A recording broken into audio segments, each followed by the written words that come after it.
السلام علیکم۔ آج ہمارا ٹاپک ہے دا فنکشنز آف مینیجر۔ ایک مینیجر کے کیا کام ہوتے ہیں، اس کے کیا فنکشن ہوتے ہیں، what are the functions of a manager. یہاں پر ہم جو مین فنکشن ہے مینیجر کے اس کو ہم دیکھیں گے آج کے لیکچر میں۔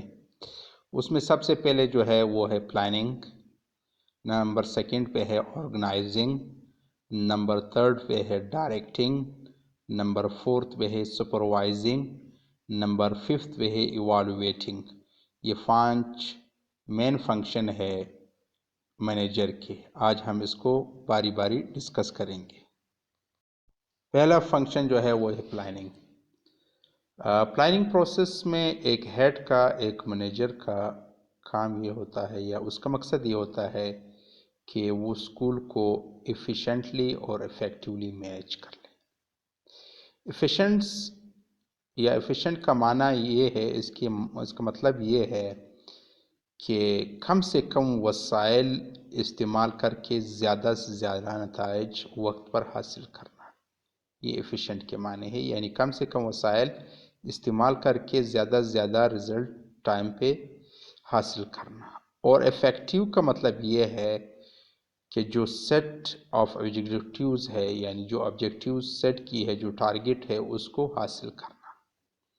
اور آخری حصہ پلاننگ سٹیج کا جو ہے وہ یہ ہوتا ہے کہ ایک ہیڈ کو یا ایک مینیجر کو ڈیسائیڈ کرنا ہے کہ کون سا اپروپریٹ اسٹریٹجی ہے، یعنی مناسب حکمت عملی کون سی ہے جس کے ذریعے کم وسائل استعمال کر کے زیادہ سے زیادہ نتائج حاصل کیے جا سکے، اور جو ٹارگٹ ہے یا سیٹ آف آبجیکٹیوز ہے اس کو کس طرح حاصل کیا جائے۔ تو یہ پہلا جو ہے پلاننگ کا تھا۔ دوسرا فنکشن جو ہے وہ ہے آرگنائزنگ کا۔ آرگنائزنگ میں یہ شامل ہے کہ ایک مینیجر جو ہے وہ آرڈر کر لے، یعنی ترتیب دے دے اپنی پرائورٹی اور ریفرنسز کو، کہ پہلے میں نے کون سے جو ٹارگٹ حاصل کرنے ہیں۔ یہ ایک ایکشن پلان ہوتا ہے جس میں اس چیز کی ضرورت ہوتی ہے کہ اس میں وہ ٹارگٹس سیٹ کیے جائے جو بآسانی attainable who with in a short period of time, مختصر وقت میں جو ٹارگٹس ہے وہ حاصل کیے جائے۔ یعنی یہ ایک آرگنائزیشن جو ہے انوالوز کرتا ہے order of priority in preferences, یعنی وہ رکھ لیتا ہے اپنی ترجیحات کو، اس کو شیڈول کر لیتا ہے، اور پھر وہ طے کر لیتا ہے کہ اس کو میں نے کم وقت میں کیسے حاصل کرنا ہے۔ تو یہ دوسرا فنکشن جو ہے وہ آرگنائزیشن۔ تیسرا فنکشن جو ہے وہ ہے ڈائریکٹنگ۔ ایک مینیجر کو ضرورت ہوتی ہے، اس کو یہ نیڈ ہوتی ہے کہ وہ ڈائریکٹ کر لے اپنے پلان کو نافذ کرنا، یعنی امپلیمنٹیشن آف پلان کو وہ ڈائریکٹ کر لے، وہ ہدایت دے۔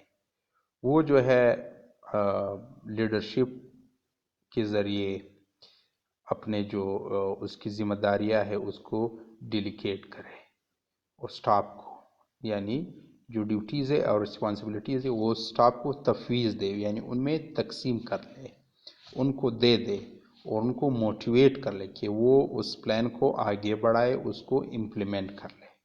اور اس طرح ڈائریکٹنگ جو پروسیس ہے اس میں کوآرڈینیٹنگ یعنی coordination and controlling the supply and use of resources, اس میں ہم جو ایک مینیجر ہے وہ کوآرڈینیٹ کرتا ہے اپنے سٹاف کے ساتھ، جس کو انہوں نے ڈیلیگیٹ کی ہوتی ہے ڈیوٹیز اینڈ رسپانسبلٹی، ان کے ساتھ کوآرڈینیشن بھی رکھتا ہے اور کنٹرول بھی کرتا ہے جو سپلائی ہے اور یوز ہے آف ریسورسز، جو ریسورسز وہ فراہم کرتا ہے اس کو وہ کوآرڈینیٹ بھی کرتا ہے، اسی کے ساتھ ساتھ اس کو کنٹرول بھی کرتا ہے کہ وہ کس طرح اس کو استعمال کرتے ہیں، کہ وہ کس طرح اس کو استعمال میں لائے۔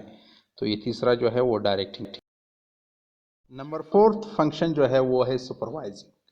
ایک مینیجر کو یہ سپروائز کرنا ہوتا ہے، اس کو ضرورت ہوتی ہے کہ وہ سپروائز کرے، نگرانی کرے اس کام کی جو کہ کیا جا چکا ہے، کہ وہ انشور کرے کہ جو ایکٹیویٹیاں یا جو سرگرمیاں آرگنائزیشن میں ہو رہی ہے تو وہ ایگریڈ سٹینڈرڈ کے مطابق ہو رہی ہے، یعنی جو معیارات اس نے دیے ہوئے ہیں اس کے ورکر اس معیارات کو مد نظر رکھ کر اپنا کام کر رہے ہیں، اور اگر خدا نخواستہ کوئی مسئلہ ہو جائے تو وہ اسٹیپ اٹھا لے، taking steps to correct problems, وہ اس کی تصحیح کے لیے اقدامات بھی کرے۔ وہ صرف نہ سپروائز کرے کہ اس کا جو ایکٹیویٹی آرگنائزیشن میں ہو رہی ہے وہ ایک ایگریڈ اسٹینڈرڈ کے مطابق ہو رہی ہے، بلکہ وہ کریکٹیو میجرز بھی اٹھائے پرابلمس کو سالو آؤٹ کرنے کے لیے۔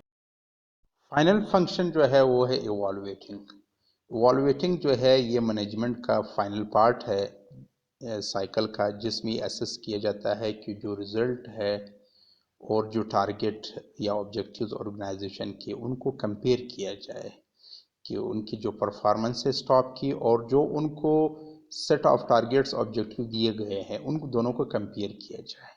اور اسی طرح جو اسٹاف کی پرفارمنس ہے بشمول مینیجر سب کی جو ہے اسسمنٹ کی جائے، سب کو اسیس کیا جائے، سب کا جائزہ لیا جائے، تاکہ یہ جو فیڈ بیک ہمیں آئے ان کے اسسمنٹ کے نتیجے میں، یہ فیوچر پلان کو ایڈجسٹ کرنے میں ایک آرگنائزیشن کی مدد کرے گا۔